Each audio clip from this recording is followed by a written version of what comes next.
This is Lisa from Mobile Tech Review, and today we're going to look at the HTC Radar 4G on T-Mobile. This is T-Mobile's latest Windows phone, and it's a Windows Phone 7.5 Mango second generation phone. It sells for only $99, and we're going to take a look at it now.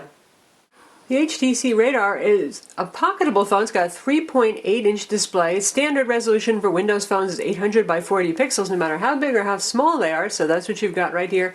And it's a nice density relative to screen size. Live tiles don't look mega huge,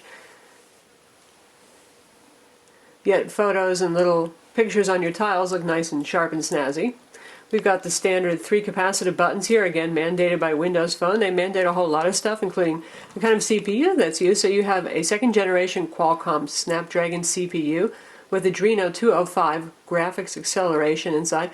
Now this guy's only clocked at 1 gigahertz though, because it's a $99 phone and not a $200 phone, for example. So they have to cut back on something for the price that you're paying. So in terms of processing speed, you're still getting something faster here than the last generation phones. They were also 1 gigahertz, but you've got a slightly more modern CPU inside, and that does make a difference for performance. For the relatively reasonable price, you get a really nice built phone. HTC is good at that, and we've got metal casing here. You can see this is one of their aluminum unibody designs. There's your volume rocker right here.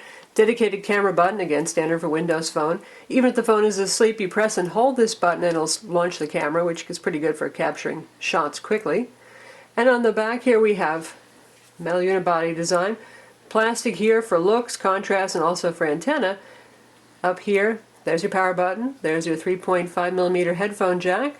5 megapixel camera LED flash. And here we have the speaker grill, which the cat really likes. This is the only removable part on the back, and this is where you're going to access the SIM card slot. And this just pulls off from the side like so, with some difficulty. So you wrestled the little plastic cover off, and you can see there's antenna contacts here, so you need to keep this on if you actually want to get reception with the phone, by the way.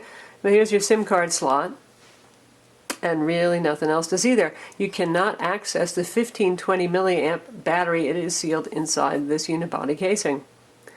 And here is your micro USB port, by the way, for charging and for syncing with Zune on Windows desktops, and you can use the Mac Windows Media connector on Macs to sync this phone to iTunes and to copy information on and off the phone.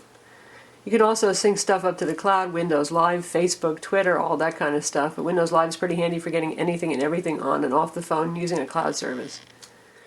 What's the other gotcha for $99? You don't get as much storage as you do on some of the other phones. Most of them have 16 gigs of internal storage. This one only has 8, with about 6.5 gigs being available. Now that's not so bad. When you're looking at something that is a Zune phone, music phone, and you want to load some videos, well, you can fill that up pretty quickly. So keep that in mind, because there is no expansion card. Expansion cards are pretty difficult to deal with in Windows Phone 7, so manufacturers just don't make user-accessible micro SD card slots. The phone's 1520 milliamp battery, it lasts pretty long. I had no problem getting through about a day and a half on a charge with moderate use. That's one nice thing about having a single core CPU, and in fact this one being underclocked is just a 1 gigahertz CPU.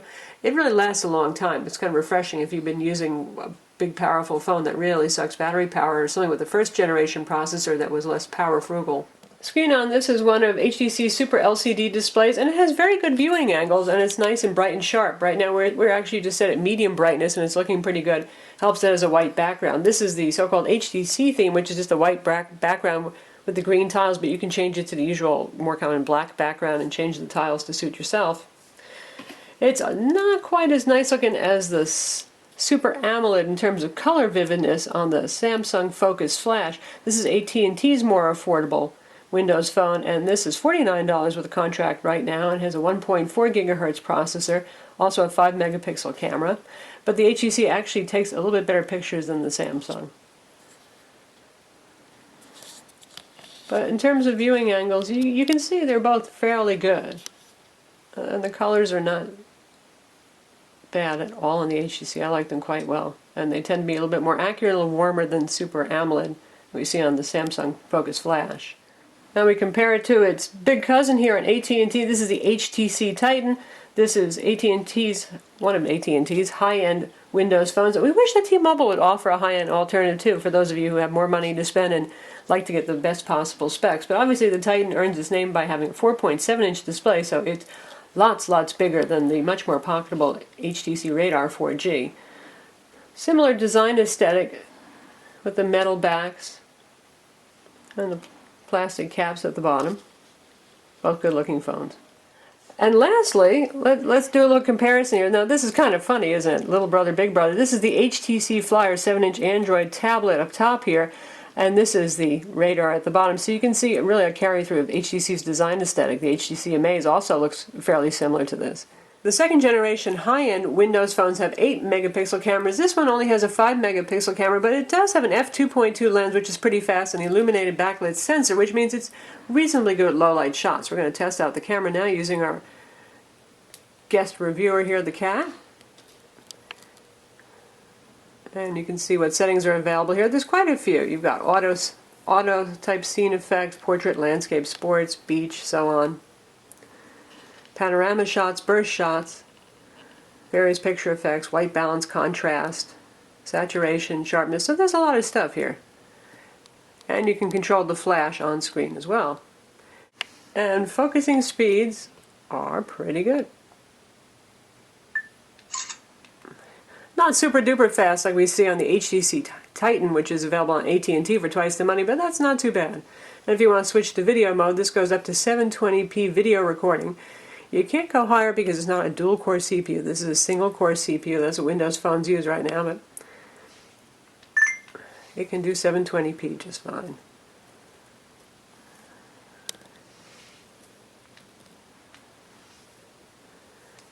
And you can see the neat UI here. We can slide over to the video we just shot and check out how that came out.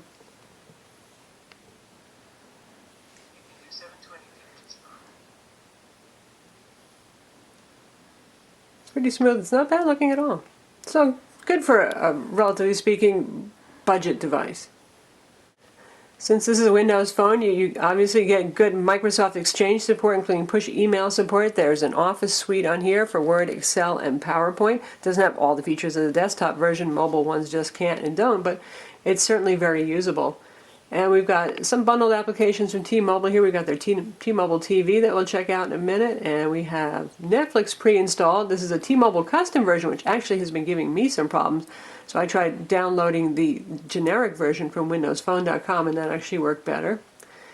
And we've got Telenav GPS provided by T-Mobile as well, which is a $10 a month subscription service if you don't like Bing Maps. And Bing Maps, by the way, does include navigation and spoken directions at this point, and it's pretty good. I know Google Maps is still everybody's all-time favorite, but it does a good job of routing and finding POIs. Since it's an HTC phone, we get the HTC Hub here. Each manufacturer is allowed to have one tile that they can put their software on, and HTC has a good selection of downloadable apps. And you can see that we've got their usual cool weather, and you can set up several locations here to get information. Side swipe, and you can get the stocks, and you can customize this with whatever stocks you want.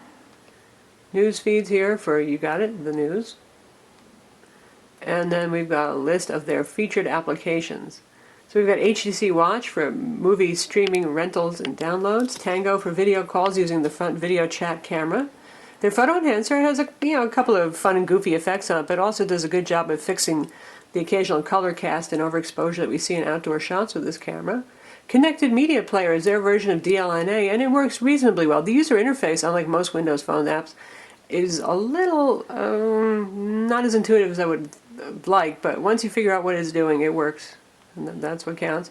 You've got dock mode for the weather and calendar and all that kind of stuff. Location is a lot like HTC Footprints. It's geo-tracking for your photos and stuff like that. Connection setup, which really generally isn't necessary if you want to mess with your APNs for your cellular setup. And then they have some suggested games from the marketplace, which really have nothing particularly to do with HTC. In terms of application selection on Windows Phone, we have about 40,000 apps. It's one of the fastest growing app stores so far for mobile phones, but that's still way short, obviously, of iOS and Android. You'll find a lot of the staples there, like we've got Amazon Kindle here, we have Fandango, we've got IMDb, there's Flickster, you have Slacker, but strangely you don't have Pandora, and while you might have Kindle, you don't have Nook. So not everything is here yet. If that's real important to you, I suggest you visit Windows Phone website and check to see the apps that you want are available. Other features include the standard phone dialer right here, minimalist, big, easy to use. You also have access to your call history and contacts from within here. And it's placed right up top where you need it. Now you can move any of these tiles around by pressing and holding. Probably you want to leave the phone near the top though. We've got threaded messaging here. Hotmail is pre-set up because you're going to set this up with a Windows Live or Hotmail account when you first set up the phone.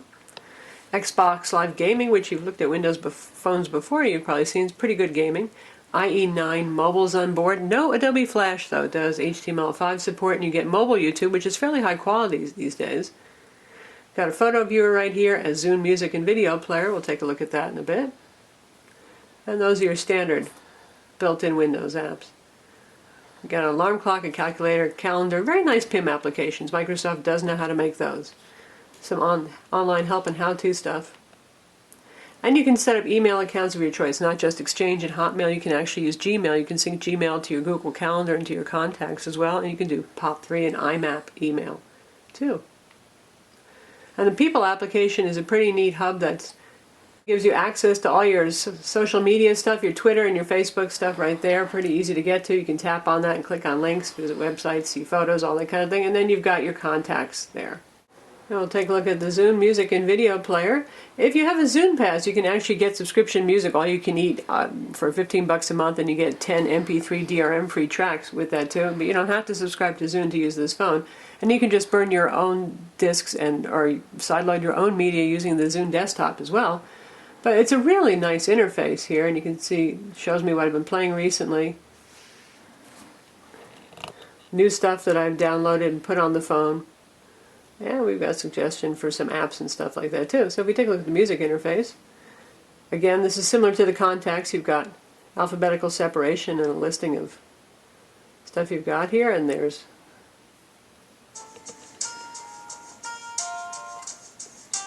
we're about 2/3 up on volume, so it's a very nice speaker and pretty loud too. HTC's done a nice job with this and the Titan for the speaker.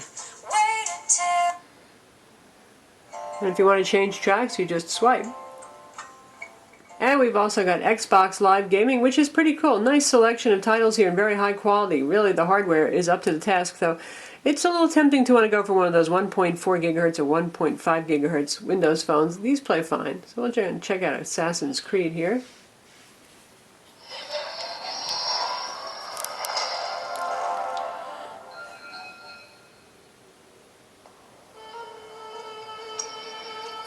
A nice cutscene. A little distortion from the speaker on this one because it's quite loud. Finally, a settlement.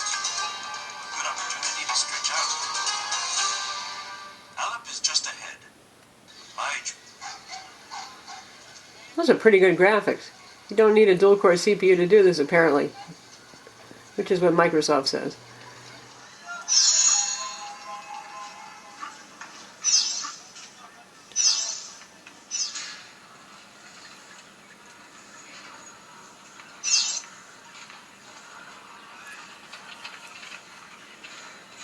So it plays very well. I have to say that it does not play as smoothly as it does on the Titan though.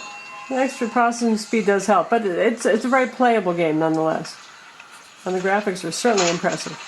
And there's a good selection of other games here. We have, of course, Angry Birds, you got Let's Golf 2, Ghostscape, Connectimals, driving games like Need for Speed, Sudoku, Minesweeper, Cro-Mag Rally.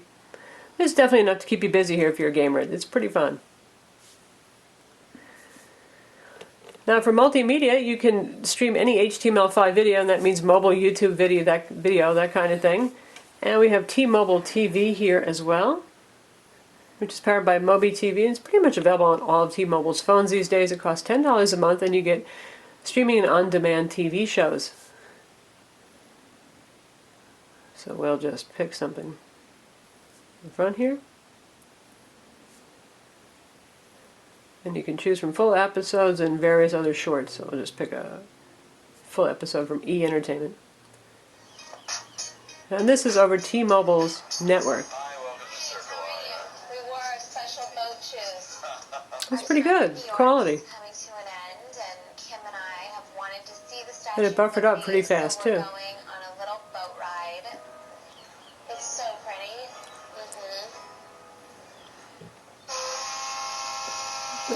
That's pretty good speaker there. That horn sounded impressive. So that's T-Mobile TV. And speaking of T-Mobile's network, this runs on their HSPA Plus network. It's 14.4 megabit per second network. So we get pretty good download speeds on this. We've been averaging about 3 to 4 megabit per second down and about 1 up, which is about standard for what we get on T-Mobile's 14.4 and 21 megabit per second HSPA Plus phones. Call quality on this is quite good. Outgoing call is very nice. Our call recipients really liked sound fullness and volume. Incoming quality is good. Not the best I've ever heard, but it's pretty darn good. So that's the HTC Radar 4G. It's available now on T-Mobile for $99 with contract. What do you get? You get really nice build quality, a very good sharp display, and a pretty decent 5 megapixel camera. Voice quality is very good on this. It's only a 1 gigahertz CPU, but as you've seen, the phone is pretty quick and responsive. The only place I might wish I had a little bit faster speed was gaming, but the game was still certainly playable, especially since first generation Windows phones were designed around 1 gigahertz CPUs. I'm Lisa from Mobile Tech Review. Visit our website to read the full review of the Radar 4G, and don't forget to subscribe to our YouTube channel.